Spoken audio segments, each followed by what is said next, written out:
আজকে কি আইটেম আছে আমাদের কোচিং সেন্টারে রান্না? ফ্রাইড রাইস আছে, ভেজ ফ্রাইড রাইস, চিকেন কষা।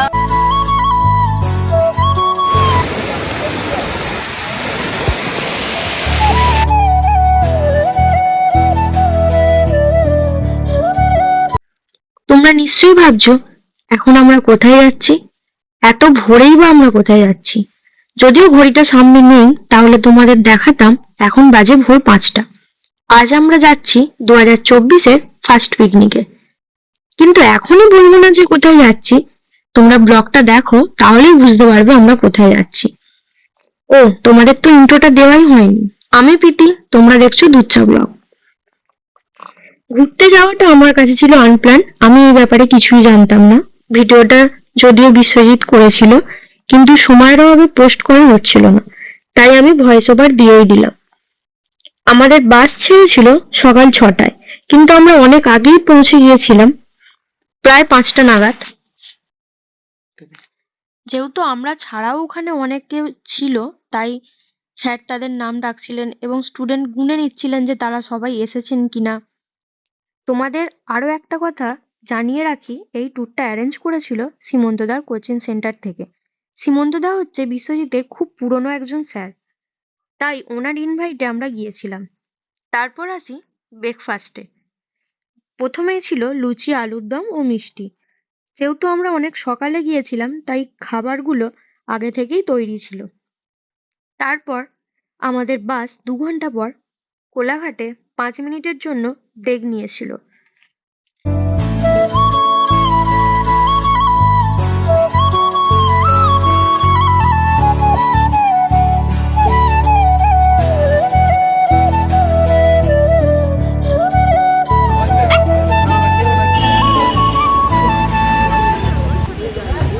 আমি চারিদিক দেখতে দেখতে যাচ্ছিলাম, ভাবছিলাম যে কতক্ষণে সেই জায়গাটা আসবে। যেহেতু আমার থেকেও অনেক ছোট ছোট ওখানে ভাই বোনেরা ছিল, তারা তো অধৈর্য হয়ে পড়ছিল যে আর কতটা দূরে দাদা, আর কতটা।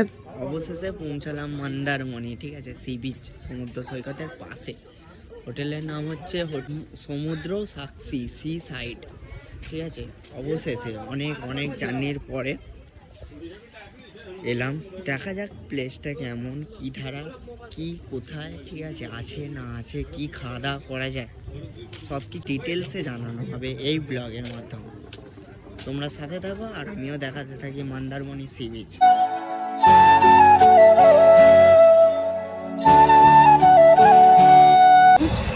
কাকা আজকে কি আইটেম আছে আমাদের কোচিং সেন্টারে রান্না? ফ্রাইড রাইস আছে, ভেজ ফ্রাইড রাইস, চিকেন কষা, চাটনি আছে, পাঁপড় আছে।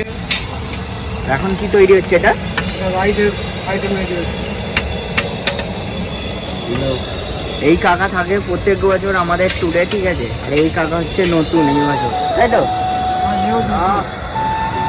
নিয়ে থাকো কাকা, আমি ওই দেখে খেয়াল করিনি।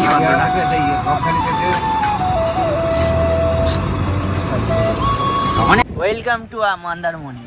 দেখো মন্দারমণি সৈকতের, ঠিক আছে, সমুদ্র সৈকতের ঢেউ অতটা খাস নয়, বড়ও নয়, ঠিক আছে, তবুও আনন্দ উপভোগ করার জন্য মন্দারমণি একটা বেস্ট প্লেস। প্রায় 2টো বেজে গিয়েছিল রান্না শেষ হতে। সবাই একে একে খেতে বসে পড়েছিল। শেষে যেহেতু আমরা ওখানে সব থেকে বড় ছিলাম, তাই আমরা তারপরে খেতে বসেছিলাম। অবশেষে গাইস লাঞ্চ করার পরে, ঠিক আছে, সবাই আছে এ টু জেড, মানে আমার টিম নয়, মানে অন্যজনের পড়ার ব্যাচ, ঠিক আছে। আমার পড়ার ব্যাচ অনেক দিন আগেই সব আলাদা হয়ে গেছি।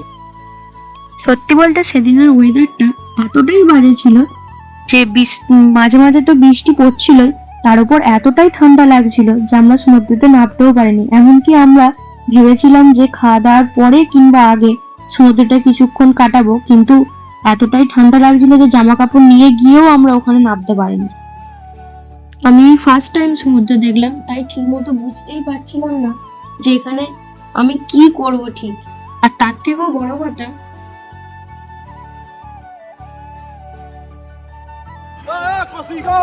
মানে হচ্ছে অবশেষে আমরা বাসের কাছে, অনেক ঘোরাফেরার পরে মন্দারমণি সমুদ্র সৈকতের পাশে।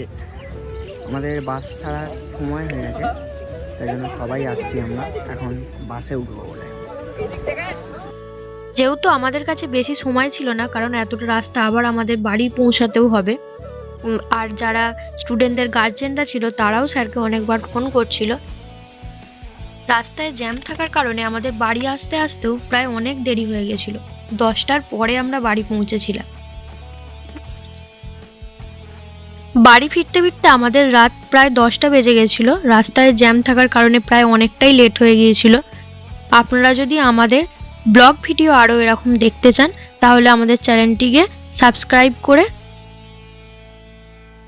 বেল আইকনটিকে বাজিয়ে দেবেন এবং কমেন্ট শেয়ার করবেন। আজকের মতো এখানেই ব্লগটা শেষ করছি।